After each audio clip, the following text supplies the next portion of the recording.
Youth of societies এর পক্ষ থেকে কেউ কি এসেছেন?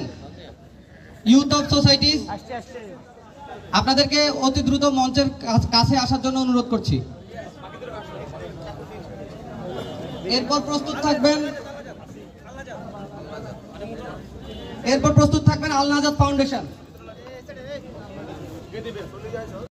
উন্নয়ন প্রকল্পের আওতায় ফ্রি কোচিং ক্লাস আমরা করে থাকি।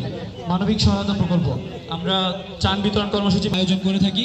পাশাপাশি আমরা আমাদের সদস্যদের রক্তদানে গ্রামে সবুজায়নের জন্য বৃক্ষরোপণ অভিযান, বাল্যবিবাহ, মাদকাসক্তি, নারীর প্রতি সহিংসতা চাই, কৃতজ্ঞতা জানাতে চাই এবং আগামী দিনের সৈনিক হিসাবে, জনতার সৈনিক হিসাবে, জনকল্যাণের সৈনিক হিসাবে, এলাকার প্রয়োজনের সৈনিক হিসাবে, এলাকার উন্নয়ন এবং উৎপাদনের সৈনিক হিসাবে সমস্ত বিভ্রান্তি এবং বৈষম্যের ঊর্ধ্বে থেকে তোমরা এগিয়ে যাবে এই প্রত্যাশা রেখে সবাইকে ধন্যবাদ জানিয়ে আমি আমার কথাগুলো শেষ করলাম। আল্লাহ হাফেজ।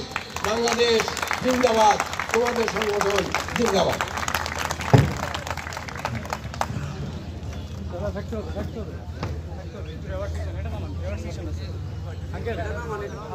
ধন্যবাদ জনাব গোলাম হায়দার পিএসসি স্যারকে ওনার মূল্য হিসেবে বিবেচনা করছি। আমাদের দৃঢ় বিশ্বাসের সাথে শিক্ষা ব্যবস্থাকে চ্যালেঞ্জ করে বলতে পারি, চলমান শিক্ষা ব্যবস্থা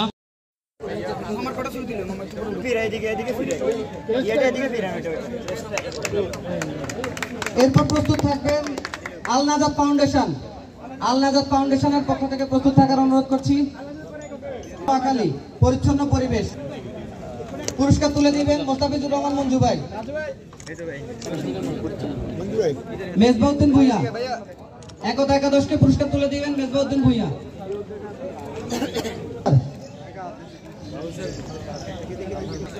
বিলকুল বুজুর্গকে পুরস্কার তুলে দিবেন শাহাবুদ পুরস্কার গ্রহণ করছেন। এরপর পুরস্কার